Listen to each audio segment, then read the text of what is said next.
ओम नमः शिवाय। श्री शिव महापुराण कोटि रुद्र संहिता 22वां अध्याय। सूत जी बोले, हे श्रेष्ठ ऋषिगण, अब विश्वेश्वर के महापापनाशक महात्म्य का वर्णन करूंगा। आप लोग सुने। संसार में यह जो कुछ भी वस्तु मात्र दिखाई देता है वह चिदानंद स्वरूप निर्विकार एवं सनातन है। अपने कैवल्य भाव में ही रमने वाले उस अद्वितीय परमेश्वर को दूसरा रूप वाला होने की इच्छा हुई, वही सगुण हो गया जो शिव नाम से कहा जाता है। वे ही स्त्री तथा पुरुष के भेद से दो रूपों में हो गए। उनमें जो पुरुष था वह शिव कहा गया एवं जो स्त्री थी वह शक्ति कही गई।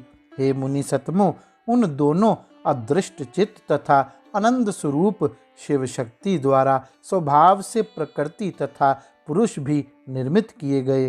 हे द्विजो, जब इस प्रकृति एवं पुरुष ने अपने जननी एवं जनक को नहीं देखा तब वे महान संशय में पड़ गए। उस समय निर्गुण परमात्मा से आकाशवाणी उत्पन्न हुई कि तुम दोनों तप करो, उसी से उत्तम सृष्टि होगी। प्रकृति पुरुष बोले, हे प्रभु, हे शिव, तप का कोई स्थान नहीं है, फिर हम दोनों आपकी आज्ञा से कहाँ स्थित होकर तप करें।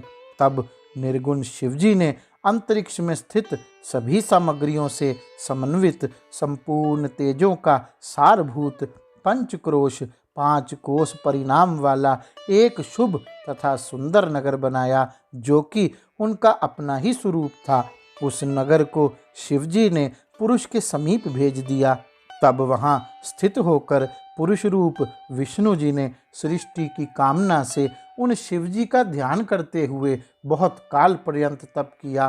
तपस्या के श्रम से उनके शरीर से अनेक जलधाराएं उत्पन्न हो गई और उनसे सारा शून्य भर गया। उस समय कुछ भी दिखाई नहीं पड़ता था। इसके बाद विष्णु जी ने देखा कि यह क्या आश्चर्य दिखाई दे रहा है। तब इस आश्चर्य को देखकर विष्णु जी ने अपना सिर हिला दिया। तब विष्णु के कान से उनके सामने एक मणि गिर पड़ी। वही मणिकर्णिका नाम से एक महान तीर्थ हो गया।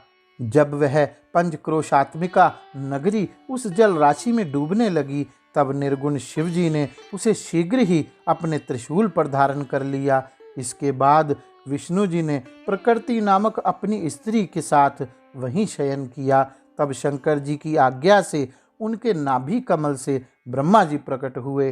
तब उन्होंने शिव जी की आज्ञा पाकर अद्भुत सृष्टि की रचना की। उन्होंने ब्रह्मांड में 14 लोकों का निर्माण किया। मुनियों ने इस ब्रह्मांड का विस्तार 50 करोड़ योजन बताया है। ब्रह्मांड में अपने अपने कर्मों से बंधे हुए प्राणी मुझे किस प्रकार से प्राप्त करेंगे, ऐसा विचार कर शिवजी ने पंचकोशी को ब्रह्मांड से अलग रखा। यह काशी लोक में कल्याण करने वाली, कर्म बंधन का विनाश करने वाली, मोक्ष तत्व को प्रकाशित करने वाली, ज्ञान प्रदान करने वाली तथा मुझे अत्यंत प्रिय कही गई है।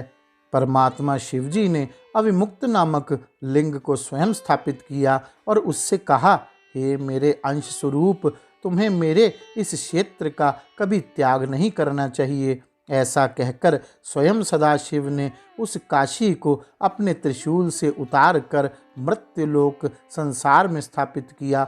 ब्रह्मा का एक दिन पूरा होने पर भी उस काशी का नाश निश्चित ही नहीं होता।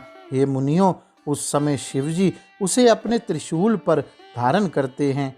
हे द्विजो, ब्रह्मा द्वारा पुनः सृष्टि किए जाने पर वे काशी को स्थापित करते हैं।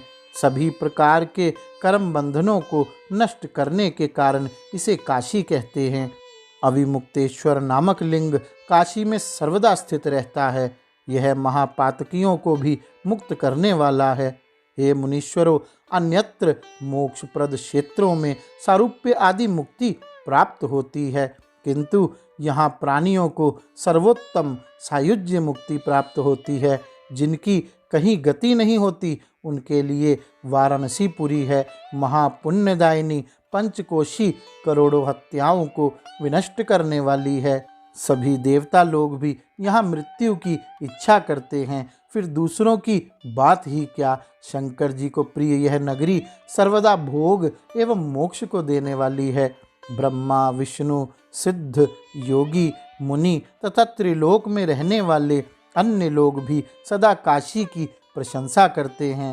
हे महर्षियों, मैं काशी की संपूर्ण महिमा को 100 वर्षों में भी नहीं कह सकता, फिर भी यथाशक्ति वर्णन करता हूँ। जो कैलाशपति भीतर से सत्वगुणी, बाहर से तमोगुणी कहे गए हैं तथा कालग्नि रुद्र के नाम से प्रसिद्ध हैं, वे निर्गुण होते हुए भी सगुण रूप में प्रकट हुए शिव हैं। उन्होंने अनेक बार प्रणाम करते हुए शंकर जी से यह वचन कहा था। रुद्र बोले, हे विश्वेश्वर, हे महेश्वर, मैं आपका हूँ, इसमें संदेह नहीं। हे महादेव, मुझ पुत्र पर अम्बा सहित आप कृपा कीजिए। हे जगन्नाथ, हे जगतपते, लोक कल्याण की कामना से आप यहीं पर सदा निवास कीजिए और सबका उद्धार कीजिए, मैं यही प्रार्थना करता हूँ।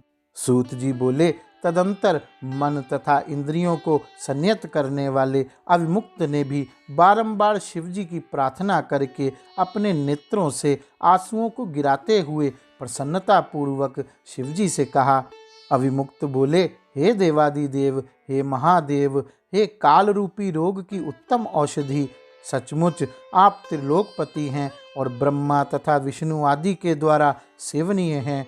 हे देव, आप काशीपुरी में अपनी राजधानी स्वीकार कीजिए और मैं अचिंत्य सुख के लिए आपका ध्यान करता हुआ यहीं निवास करूँगा।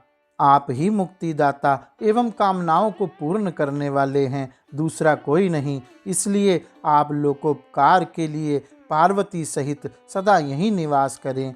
हे सदाशिव, आप यहाँ निवास करते हुए संसार सागर से सभी जीवों का उद्धार कीजिए और भक्तों का कार्य पूर्ण कीजिए, मैं आपसे बारंबार प्रार्थना करता हूँ।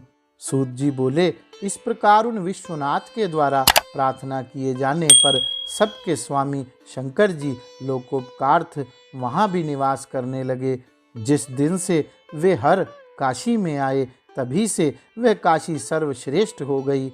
इस प्रकार श्री शिव महापुराण के अंतर्गत चतुर्थ कोटि रुद्र संहिता में विश्वेश्वर महात्म्य में काशी में रुद्र का आगमन वर्णन नामक 22वां अध्याय पूर्ण हुआ। गौरी शंकर भगवान की जय। ओम नमः शिवाय।